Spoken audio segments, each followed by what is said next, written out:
The 2019 Youth Risk Behavior Survey found that 29% of high school students reported drinking alcohol in the last 30 days. Let's talk about why that's a big deal.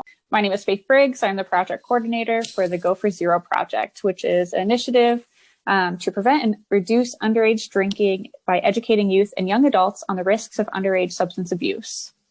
Today, we are talking with addiction specialist Christine Cleavenger, as well as social work intern Madison Rhea from Hagira Health on why underage drinking is such a big deal. So, why is underage drinking such a big deal? Let's first define underage drinking. So, Madison, what is underage drinking? It's illegal for anyone under the age of 21 to drink, and by drinking, we mean drinking alcohol. What's important for young people to know about alcohol? Isn't alcohol a stimulant that people use to unwind and have a good time? Alcohol is a stimulant only when someone drinks very little. So, such as one glass of beer or wine, it acts as a stimulant. However, the more you drink, the more it acts as a depressant and will slow down the body's vital functions. As a person consumes more alcohol than the body can handle, they will start to feel some immediate effects of the drug. What are some of those immediate effects of the drug? Because alcohol is a depressant drug, it acts as a sedative and causes drowsiness as well as slows reaction time. It also creates feelings of relaxation and lowers inhibitions, causes double or blurred vision, and slurred speech. Alcohol will decrease a person's perception and coordination, which causes a loss of motor control as well as causes death. It is illegal for kids under the age of 21 to drink. Why is there an age limit on alcohol? The legal drinking age of 21 is mostly due to the fact that our prefrontal cortex are still developing and growing until about the age of 24. It is a way to protect our young people from causing problems in their lives. Really? What do you mean by problems? Well, scientists have been studying the brain through MRI imaging and have found out a lot about the prefrontal cortex, which it is in the front part of the brain. It is responsible for making decisions and moderating social behavior.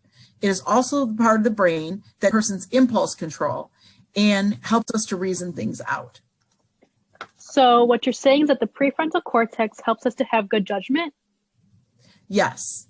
And the teenage brain is still growing, so the prefrontal cortex is not always working properly, which means that at times it may not give the person the message to stop or not to do something. Okay, so the brain is still growing, but how can alcohol cause brain damage? Drinking is more harmful to teens than adults because drinking during this critical growth period can affect memory, motor skills, and coordination. It's the part of the brain that reasons and thinks things through, remember? So, if it's not working properly, it's harder to make healthy decisions. We have the legal age limit in place to help young people make better decisions and to protect their brain. That's true. There are legal consequences for underage drinking in place. Yes. Also, there have been studies shown that teens who started drinking before the age of 15 are 4 times more likely to become alcohol dependent than those who have begun drinking at the age of 21. From what I know, about 90% of alcohol consumed by underage people in the United States is done in the form of binge drinking. Yes, that's correct. Binge drinking is when large quantities of alcohol are consumed in one session. By large quantities, we mean having 4 or more drinks at one time, such as at a party. Binge drinking is dangerous because it can cause alcohol poisoning and even death. Well, what is alcohol poisoning? When someone drinks more alcohol than their body can handle, the body starts to respond to the poison in their system, and they can overdose. The alcohol can cause more severe depressant effects in which a person may not have the ability to feel pain. They may start to slur their words, lose control of their bodies, may get dizzy, and lose their sense of balance. So is alcohol poisoning the same as an overdose? Yes.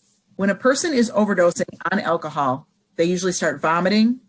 They may have slow or irregular breathing. They may have pale or blue-tinged skin, a low body temperature. They could have seizures, oftentimes pass out or have blackouts where they don't remember things. And some people can even stop breathing and die. When a person is experiencing alcohol poisoning, it is an emergency and they should not be left alone to sleep it off. You should immediately call 911 and be prepared to tell them how much the person has drank and when. If someone is vomiting, keep them sitting up or turn their head to the side to prevent choking.